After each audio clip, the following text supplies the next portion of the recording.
السلام علیکم ورحمۃ اللہ وبرکاتہ۔ دوستو، مفتی سلمان اظہری صاحب کا ایک بہت ہی شاندار اور لاجواب بیان آج کے موجودہ حالات کے اوپر بالکل فٹ بیٹھتا ہے۔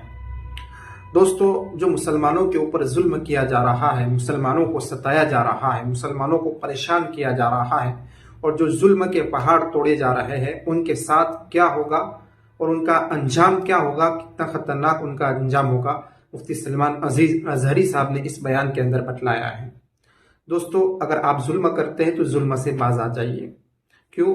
اللہ رب العزت ظلم کرنے والوں کو پسند نہیں کرتا ہے۔ آئیے مفتی سلمان اظہری صاحب نے پہلے کیا کہا ہے اس کو سنتے ہیں، اور اس کے بعد ہم تھوڑا تبصرہ کریں گے۔ اس کو ضرور سننا، اور ویڈیو پسند آئے اس کلپ کو دوسرے لوگوں تک ضرور پہنچائیں، شیئر کریں، اور ویڈیو پسند آئے ویڈیو کو شیئر کریں، لائک کریں، سبسکرائب تو ضرور کریں۔ چلتے ہیں، پہلے ویڈیو سنتے ہیں، اس کے بعد تبصرہ کرتے ہیں۔ اللہ کریم کو سب سے زیادہ ناپسند چیز جس کا ذکر قرآن پاک میں بھی ہے وہ ظلم ہے۔ ظلم کو اللہ تبارک و تعالی ہرگز پسند نہیں فرماتا، اور ظلم کا مطلب صرف کسی پر ہاتھ اٹھانا ہی نہیں بلکہ کفر اور شرک بھی بہت بڑا ظلم ہے۔ قرآن پاک میں اللہ نے فرمایا ان الشرک لظلم عظیم، اللہ کے ساتھ کسی کو شریک ٹھہرانا بہت بڑا ظلم ہے، اور اس ظلم کی بہت ساری شاخیں ہیں جو آج ہم دنیا میں دیکھ رہے ہیں۔ انسان کسی نہ کسی جگہ پر ظلم کرنے کا شکار ہو جاتا ہے، ظالم بن جاتا ہے۔ اور ظلم کی تعریف اگر دیکھیں عربی میں تو یوں کہا گیا وضع الشیء علی غیر محلہ، کسی چیز کو اس کی جگہ پر نہ رکھتے ہوئے، اس کی حیثیت کی جگہ پر نہ رکھتے ہوئے دوسری جگہ پر رکھ دینا، یہ ظلم کہلاتا ہے۔ حقدار کو حق نہ دینا یہ ظلم ہے، یا اپنے حق سے زیادہ کسی سے چھین لینا یہ بھی ظلم ہے۔ اور یہ ظلم کی ایک دو نہیں ہزاروں مثالیں ہیں، لیکن قرآن ہر ظلم کی مذمت کرتا ہے۔ اللہ کریم کئی جگہوں پر ارشاد فرماتا ہے ان اللہ لا يحب الظالمین، اللہ تعالیٰ ظالموں کو ہرگز پسند نہیں فرماتا۔ میرے عزیزو، گناہ بھی ظلم ہے، جیسے کہ قرآن میں اللہ نے فرمایا وَلَوْ أَنَّهُمْ إِذْ ظَلَمُوا أَنفُسَهُمْ، جب لوگ اپنی جانوں پر ظلم کر لیں تو اے محبوب آپ کے دربار پہ آئیں۔ یہ جو آیت ہے، ظلم کا مطلب کیا ہے؟ انسان جب گناہ کرتا ہے تو وہ اپنے آپ پر ظلم کرتا ہے۔ ظلم کی بہت ساری شاخیں ہیں، اور ظالموں کو اللہ پسند نہیں فرماتا، چاہے وہ اپنے اوپر ظلم کیا ہو یا کسی نہتے پر ظلم کیا ہو۔ آج دنیا میں جو حالات ہم دیکھ رہے ہیں، ظالموں کا ظلم عروج کو پہنچا ہوا ہے، اور قرآن پاک میں رب تعالیٰ نے ظالموں کی نشانیاں بھی بیان کی، ایسا نہیں کہ یہ پہلی مرتبہ ہوا ہے۔ اللہ تعالیٰ فرماتا ہے وَكَم مِّن قَرْيَةٍ أَهْلَكْنَاهَا، کتنی بستیاں ایسی ہیں جن کو ہم نے ہلاک کر دیا۔ رب تبارک و تعالیٰ نے ان کو ختم کر دیا کیونکہ وہ ظالم تھے۔ ظالموں کی بستیاں جو ہلاک ہوئیں، قرآن پاک میں 3 مثالیں آپ کو بتاتا ہوں۔ ایک نوح علیہ السلام کی امت اور ان کی آبادی، دوسری حضرت لوط علیہ السلام کی قوم، تیسری حضرت صالح علیہ السلام کی قوم۔ یہ تینوں قومیں ایسی ہیں، گناہ میں تو تھی لیکن غرور بہت زیادہ تھا، گھمنڈ بہت زیادہ تھا۔ آج کے دور میں اگر کسی کے پاس پیٹروٹ میزائل ہیں اور بم بارود کی طاقت رکھتا ہے، نیوکلیئر پاور ہے، تو وہ یہ سمجھتا ہے مجھے کوئی شکست نہیں دے سکتا۔ یہ ہر دور میں ظالموں کا خواب رہا ہے، ہر دور میں ظالم اسی طرح کی فکر رکھتے ہیں۔ نوح علیہ السلام کی قوم بہت مضبوط قوم سمجھی جاتی تھی۔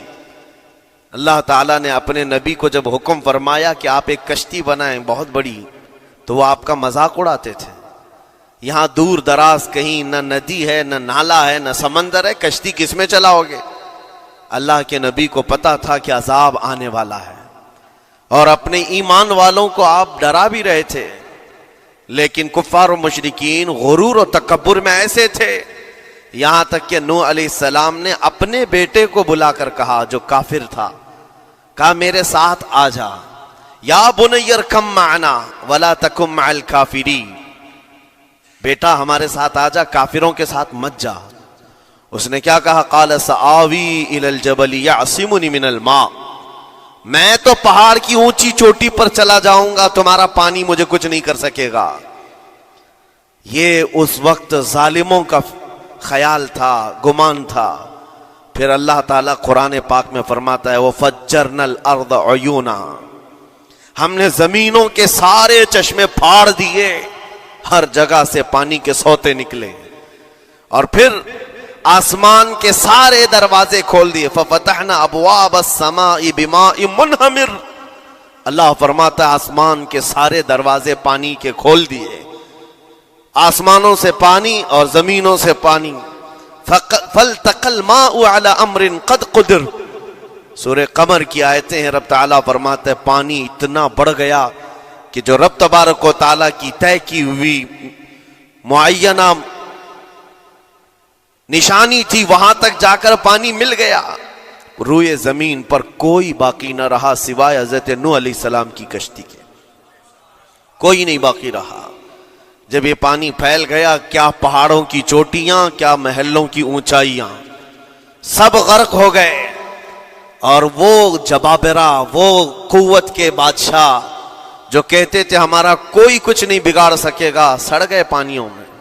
صرف پانی اللہ تعالیٰ بھیج دے تو انسان اسے روک نہیں سکتا، عذاب الہی کو کیسے روک سکے گا؟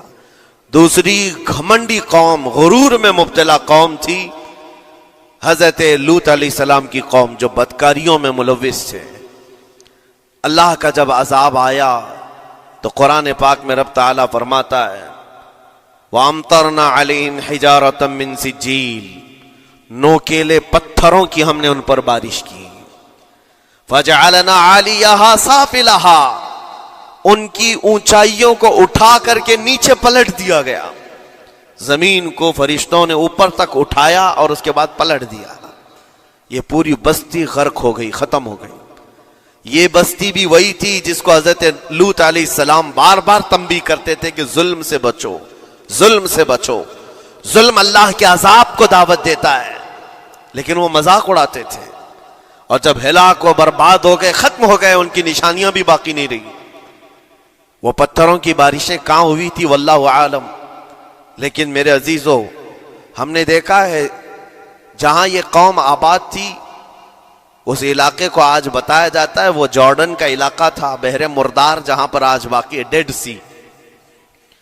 میں خود سفر پر دیکھا، جارڈن کی ایک سرزمین پر گاڑی چلتی جا رہی ہے اور کالے کالے پتھر، جہاں تک نظر کرو صرف پتھر ہی پتھر ہیں، بہت نوکیلے، ایسے پتھر میں نے دنیا میں دوسری جگہوں پر نہیں دیکھا۔ آج بھی اسی طرح سے باقی تقریباً 100 کلومیٹر 150 کلومیٹر تک صرف پتھر ہی ہے، بیچ میں صرف ایک روڈ جاتا ہے، اس کے بعد نہ کوئی درخت دکھتا ہے، نہ کوئی عمارت ہے، نہ کوئی پہاڑ ہے، صرف پتھر، پتھروں کا صحرا ہے۔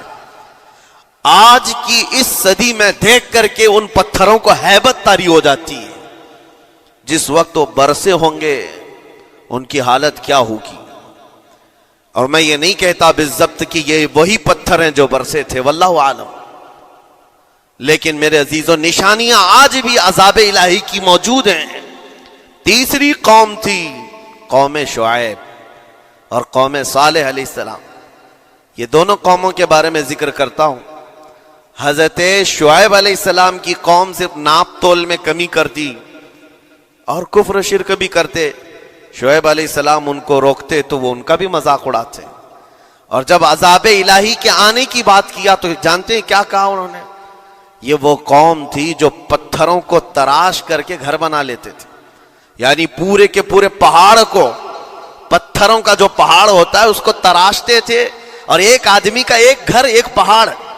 آج کے دور میں ساری بلڈوزر مل کر کے نہیں کر پائیں، مشینیں مل کر نہ کر پائیں، وہ اس وقت کے لوگ بھاری بھرکم تھے، جسامت والے تھے، طاقت والے تھے، جب وہ اپنے رہنے کے لیے ایک پہاڑ کو تراش سکتے تھے۔ 4000 سال پہلے کی بات کر رہا ہوں، اس وقت میرے خیال سے وہ اپنے زمانے کے سب سے بڑے ماڈرن لوگ یا ترقی یافتہ لوگ کہلاتے ہوں گے، سب سے زیادہ ترقی یافتہ کہلاتے ہوں گے. جیسے آج لوگوں کو لگتا ہے رشیا اور امریکہ بہت پہنچے ہوئے ہیں ٹیکنالوجی میں، اس دور کے وہ لوگ سب سے بڑی طاقت کے رکھنے والے تھے. جب حضرت شعیب علیہ السلام نے ان کو اللہ کے عذاب سے ڈرایا تو کیا کہتے تھے؟ عذاب وہی نا جو نوح علیہ السلام کی قوم میں آیا تھا، بارش آ گئی تھی، زمین سے پانی نکل گیا تھا تو پانی بہت ہو گیا تھا. یا پھر وہ جو لوط علیہ السلام کی قوم پر آیا، پتھروں کی بارش، یا پھر ہواؤں کا عذاب. اگر یہ تینوں بھی آئیں تب بھی ہمارے ان پہاڑوں کے گھروں کو نقصان نہیں کر سکیں گے. ان کا اتنا غرور تھا. اگر پانی بھی آ جائے سمندروں کا، یا ہوا بھی تیز چلے، یا پتھروں کی بارش ہو، ہم تو بہت محفوظ قلعوں میں ہیں. اندازہ کرو میرے عزیزو، 3000-4000 سال کے بعد آج تک مدائن صالح اور الاولا سٹی نام سے سعودی میں موجود ہے، ابھی تک وہ گھر موجود ہیں. تو اس زمانے میں کتنے مضبوط رہے ہوں گے؟ پتہ نہیں 3000 سالوں میں کتنے طوفان آئے، کتنے سیلاب آئے، لیکن ابھی تک وہ پہاڑوں کے گھر موجود ہیں. تو اس زمانے میں کتنے طاقتور ہوں گے. ان کا نشہ آسمان پر تھا، غرور چڑھ کر کے بول رہا تھا. کہتے تھے کہ اگر اس طرح کے عذابات آ بھی گئے تو ہمارا کچھ نقصان نہیں ہوگا. کون سا؟ نوح علیہ السلام کی قوم کا عذاب آ جائے، لوط علیہ السلام کی قوم کا عذاب آ جائے، یا پھر شعیب علیہ السلام کی قوم کا عذاب آ جائے. یہ صالح علیہ السلام کی قوم کی بات کر رہا ہوں. تو پھر ہوا کیا؟ اللہ کے نبیوں نے انہیں ڈرایا اللہ کے عذاب سے. باز آ جاؤ، اللہ وحدہ لا شریک کی طرف جھک جاؤ. وہ اکڑ تھی، غرور تھا کہ نبیوں کا مذاق کرتے.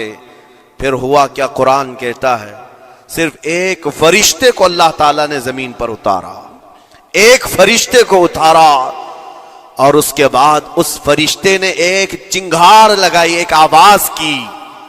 ایک آواز، صرف فرشتے کی ایک آواز ایسی تھی کہ جتنے اپنے مضبوط قلعوں میں گھروں میں موجود تھے، اس آواز کی ہیبت سے ان کا بھیجا کانوں سے باہر نکل آیا تھا. اور صبح کے وقت جب اس بستی میں جا کر کے دیکھیں تو سب کے سب اوندھے منہ گرے ہوئے تھے، ایک بھی اس میں سے بچا ہوا نہیں تھا. نہ نوح علیہ السلام کا طوفان آیا، نہ لوط علیہ السلام کی قوم پر برسنے والے پتھروں کا عذاب آیا، نہ ہی ہوائیں چلائی گئیں. ایک فرشتے کو بھیج کر رب تعالیٰ نے اپنی قدرت کا مظاہرہ فرمایا. اللہ کے کروڑوں اربوں لا تعداد فرشتے ہیں، ایک فرشتے کی طاقت ایسی ہے کہ اگر وہ اپنی آواز نکالے تو تمہارے کانوں سے بھیجا باہر نکل آئے. اللہ وحدہ لا شریک، وہ حی و قیوم کل بھی تھا اور آج بھی ہے. وہ رب ذوالجلال حی و قیوم ہے، طاقتور ہے اور ہمیشہ رہے گا. اور رب تبارک و تعالیٰ نے قرآن پاک میں فرمایا، آپ یہ آیت تقریباً 3 جگہ قرآن میں آئی، وَإِذْ نَجَّيْنَاكُمْ مِنْ آلِ فِرْعَوْنَ يَسُومُونَكُمْ سُوءَ الْعَذَابِ يُذَبِّحُونَ أَبْنَاءَكُمْ وَيَسْتَحْيُونَ نِسَاءَكُمْ وَفِي ذَلِكُمْ بَلَاءٌ مِّن رَبِّكُمْ عَظِيمٌ. رب تعالیٰ فرماتا یاد کرو فرعونیوں کے عذاب سے اللہ نے تم کو نجات دی. یہ بنی اسرائیل کو کہا جا رہا ہے کہ فرعونیوں کے عذاب سے، کہ فرعون اور اس کے لشکری اس قدر سخت سزائیں دیتے تھے موسیٰ علیہ السلام کی قوم پر، ایمان والوں پر، بنی اسرائیل پر. اللہ فرماتا ان سے نجات دیا رب تعالیٰ نے، لیکن وہ کرتے کیا تھے؟ بنی اسرائیل میں ایک بھی بچہ پیدا ہو جائے اسے ذبح کر دیتے تھے. فرعون کے لشکریوں نے ایک سال میں 12,000 بچوں کو قتل کیا ہے، 12,000 بچوں کو ذبح کر دیا ہے. آج کے اسرائیلی اگر یہ بچوں پر ظلم کرتے ہیں تو یہ تعجب کی بات نہیں ہے. فرعون کی سرشت میں داخل تھا اور یہ فرعونی ہے، وقت کے جبابرہ ہیں، وقت کے ظالم ہیں. 12,000 بچوں کو قتل کر دیا تھا فرعون اور اس کے لشکریوں نے، اور عورتوں کو زندہ چھوڑ دیتے تھے. قرآن میں اللہ تعالیٰ نے فرمایا 3 جگہ آئی آیت، لیکن اس کے ساتھ رب تعالیٰ یہ بھی فرماتا ہے یہ سخت ترین سزائیں دیتے تھے فرعونی، اللہ نے ان سے تم کو نجات دیا. لیکن یہ سزائیں کیوں دیتے تھے، یہ عذاب کیوں تھا؟ وَفِي ذَلِكُمْ بَلَاءٌ مِّن رَبِّكُمْ عَظِيمٌ، یہ ہے فرمان اللہ کا. یہاں میں یہ ٹکڑا اگر بیان کر دوں تو آج آپ کے دلوں کے اندر ایک یقین پیدا ہو جائے گا. آج کے حالات کے مطابق فرعونیوں کا اس قدر سخت عذاب کیوں تھا؟ رب تعالیٰ فرماتا ہے اے مومنو، ان تمام معاملات میں اللہ کی طرف سے تمہارے لیے بڑا امتحان تھا. یہ امتحان تھا اور وہ امتحان آج بھی ہے اور ہر زمانے میں رہے گا. ستیزہ کار رہا ہے ازل سے تا امروز، شرار ابو لہبی سے چراغ مصطفی. ہر زمانے میں حق و باطل کے معرکے ہوتے رہیں گے. لہٰذا آج کے دور میں یہ سب حالات جو پیدا ہوئے، مسلمانوں کو، مومنین کو ذرا برابر بھی نروس ہونے کی ضرورت نہیں. تم جس دین سے وابستہ ہو، اس دین کی حفاظت کا ذمہ اللہ نے اپنے ذمے لیا ہے. یریدون لیطفئوا نور اللہ بافواہہم. قرآن میں اللہ فرماتا ہے کفار و مشرکین اپنے منہ کے پھونکوں سے اللہ کے اس چراغ کو بجھانا چاہتے ہیں، اللہ اپنے اس چراغ کو مکمل کر کے رہے گا. یہ اسلام نور الہی ہے، اللہ کا نور ہے اور اس کو صبح قیامت تک رہنا ہے. اور ہم جیسے اور بھی آئیں گے اس زمین پر اور آئیں گے جاتے رہیں گے. یہ آبادیاں ہیں، بدلتی رہیں گی، خدائی قانون ہے، لیکن اسلام نہ کل بدلا تھا، نہ آج، نہ قیامت تک بدلے گا. ہم سب کا امتحان ہے میرے عزیزو، ہم سب کا امتحان ہے. لیکن ان حالات میں مومنین کو کرنا کیا چاہیے؟ انہیں اپنے ایمان کو مضبوط کرنا چاہیے. کبھی کسی کے اڑتے ہوئے چھیٹڑے اور ٹکڑے دیکھ کر تمہیں مایوس ہونے کی ضرورت نہیں. اب ہمارا مستقبل کیا ہوگا؟ میرے عزیزو، آج جو حالات ہیں یہ حالات کربلا سے زیادہ سخت تو نہیں ہیں. آج فلسطینیوں کو ہم نے دیکھا 6 ماہ کے، سال بھر کے بچوں کو سینے سے لگا کر کفن لپیٹ رہے ہیں. ان ماؤں کی کیا کیفیت ہوتی ہوگی؟ کبھی کبھار چھوٹی سی کلپ میں دیکھ کر کے آنکھوں سے آنسو بہ پڑتے ہیں. انہوں نے اپنے ہاتھوں سے نہ جانے کتنے بچوں کو ایک دن میں دفن کر دیا. 80 میتوں کو ایک قبر میں ڈال دیا کرتے ہیں. ان فلسطینیوں کو لاکھوں سلام، ان کے جذبات کو اور ان کی استقامت کو. ہم تو دعا یہی کرتے ہیں ان فلسطینی مسلمانوں کے برابر پوری دنیا کے مسلمان نہیں ہو سکتے. ہم تو ایک ناشتے پر صبر نہیں کر پاتے، وہ اپنے 10 بچوں اور خاندان والوں کے کٹے ہوئے چھیٹڑوں پر بھی کہتے ہیں اللہ ہمارے ساتھ ہے. ساری مصیبتیں دیکھ کر کے بھی وہ کہتے ہیں اللہ ہمارے ساتھ ہے. ان کے گھر اڑا دیے گئے، تباہ کر دیے گئے، راکھ میں بدل دیے گئے. اور نیوز اینکر، یہ دجالی میڈیا وہاں جا کر کے ان کے زخموں کو کھرید کر کے پوچھتا ہے تمہارا مال کیسے آئے گا، تمہارا گھر کیسے چلا گیا. لیکن ان حالات میں بھی وہ مسکرا کر کہتے ہیں اللہ نے دیا تھا، پھر اللہ ہے اور اللہ دے گا. ان کے ایمان کے برابر ہم نہیں ہو سکتے. لیکن میرے عزیزو، پوری دنیا کے مسلمانوں میں اس مسئلے نے آج ایک اتحاد کی فضا قائم کی ہے. اگر ہمارے درمیان آج بھی اتحاد نہیں ہو سکتا تو پھر میرے عزیزو، شاعر نے سچ کہا تھا جگہ جگہ کے تھک چکے ہیں تمہیں یہ ہنگامے، نشاط لذت خواب گراں بدل ڈالو. غلط روی سے منازل کا بعد بڑھتا ہے، مسافر و روش کارواں بدل ڈالو. آج کے حالات تمہیں اگر نہیں بدلنے پر مجبور کیے تو پھر بتاؤ کون سے حالات تمہیں بدلیں گے، کب تم بدلو گے؟ لیکن ان حالات پر آج بعض لوگوں نے یہ کہنا شروع کیا. میں نے چند دنوں پہلے ایک آیت پڑھی تھی، ایک بیان میں کہا تھا اللہ قرآن میں فرماتا ہے هو الذی ارسل رسولہ بالہدی ودین الحق لیظہرہ علی الدین کلہ. وہ اللہ ہے جس نے حق دین کے ساتھ اپنے رسول کو بھیجا ہے اور ہدایت کے ساتھ اپنے رسول کو بھیجا ہے. کیوں بھیجا ہے؟ لیظہرہ علی الدین کلہ، تاکہ وہ رسول پوری دنیا پر یہ دین غالب کرے. یہ دین غالب آئے گا.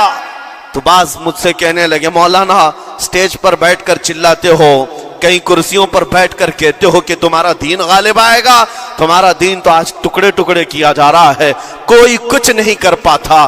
ان ظالموں کو میں یہ کہتا ہوں، ان کو یہ میں کہتا ہوں، ان تمام حالات سے تم ہرگز یہ مت سمجھنا کہ دین غالب آئے گا. چاند پر بھی گہن لگتا ہے، لیکن جب گہن چھٹتا ہے تو چاند پورے آب و تاب کے ساتھ چمکتا ہے. آج اگر امت مصطفیٰ پر گہن لگا ہے تو میں اپنے ان تمام نوجوانوں سے جو ابھی ان فوان شباب میں داخل ہوئے ہیں، ابھی یہ دنیا کو دیکھنے کے قابل بنے ہیں، میں ان سے کہتا ہوں ان آندھیوں سے، ان طوفانوں سے گھبرا کر کے نہ تمہیں دین بدلنے کی ضرورت ہے، نہ تمہیں اپنا مسلک و مذہب بدلنے کی ضرورت ہے، بلکہ میں یہ کہتا ہوں نہ گھبراؤ مسلمانوں، ابھی خدا کی شان باقی ہے، ابھی اسلام زندہ ہے، قرآن باقی ہے۔ یہ ظالم کافر کیا سمجھتے ہیں جو روز ہم سے الجھتے ہیں؟ ابھی کربلا کا آخری میدان باقی ہے، ابھی تو کربلا کا آخری میدان باقی ہے۔ عزیزان گرامی وقار، میرے نبی کریم صلی اللہ تعالی علیہ وسلم نے جو فرمایا وہ ہو کر رہے گا، وہ ہو کر رہے گا۔ میرے آقا صلی اللہ تعالی علیہ وسلم کا فرمان عالی شان میں سناتا ہوں۔ حضور فرماتے ہیں لا تزال عصابۃ من امتی یقاتلون علی ابواب دمشق وما حولها وعلى ابواب بیت المقدس لا يضرهم خذلان من خذلهم ظاہرین علی الحق الى ان تقوم الساعة او کما قال رسول اللہ صلی اللہ علیہ وسلم۔ میرے آقا فرماتے ہیں قیامت تک میری امت میں سے ایک جماعت ایسی ہوگی جو بیت المقدس کے ارد گرد حق کے لیے لڑ رہی ہوگی۔ حضور نے فرمایا قیامت تک لڑتی رہے گی، لیکن ساتھ میں ان کے لیے میرے آقا نے فرمایا پوری دنیا کے برا چاہنے سے ان کا کچھ نہیں بگڑے گا۔ اس کا مطلب کیا ہے؟ اگر آپ ہم سے پوچھتے ہیں کچھ نہیں بگڑے گا، حضور نے فرمایا کچھ نہیں بگڑے گا، لیکن ہم تو دیکھ رہے ہیں ان کے گھر تباہ ہو گئے، بچے مر گئے، چھوٹے بچوں کے سروں سے باپ کا سایہ نکل گیا، کسی کے سامنے اس کی ماں کی تڑپتی ہوئی لاش ہے، اور حدیث میں کہا جا رہا ہے ان کا کچھ نہیں بگڑے گا۔ سب تو بگڑ گیا، مال بھی گیا، دکان بھی گئی، تجارت بھی گیا، گھر بھی گئے، اولاد بھی، رشتہ دار بھی، اور حدیث میں کہا جا رہا ہے کچھ نہیں بگڑے گا۔ میرے عزیزو یاد رکھو میرے آقا کا فرمان حق ہے، کچھ نہیں بگڑے گا کا مطلب کیا ہے؟ یہ تمام اسباب جانے کا مطلب یہ نہیں کہ بگڑ گیا، بگڑا تو اس کا ہے جس کا ایمان بگڑ گیا۔ دوستو آپ نے سنا کہ مفتی سلمان اظہری صاحب بتلا رہے تھے ظلم زیادہ دن تک نہیں چلتا ہے، اور آپ اگر ظلم کرتے ہیں تو ظلم کو چھوڑ دیجئے۔ اللہ رب العزت کی رحمتیں، برکتیں، اللہ نعمتیں آپ کے اوپر برسے کہ اگر ظلم کو چھوڑ دیں گے، اور اللہ آپ کو عزت دے گا، اس لیے ظلم کو چھوڑ دیجئے۔ ظلم زیادہ دن تک نہیں چلتا ہے۔ اور اس ویڈیو کے تعلق سے آپ کی کیا رائے ہے آپ کمنٹ باکس میں ضرور لکھیے۔ ویڈیو کو اپنے دوستوں، احباب کے پاس، اپنے ساتھیوں کے پاس زیادہ سے زیادہ شیئر کریں اور لائک کریں اگر ویڈیو پسند آئے، سبسکرائب ضرور کریں۔ ملتے ہیں ایک نئی ویڈیو کے ساتھ، تب تک کے لیے السلام علیکم۔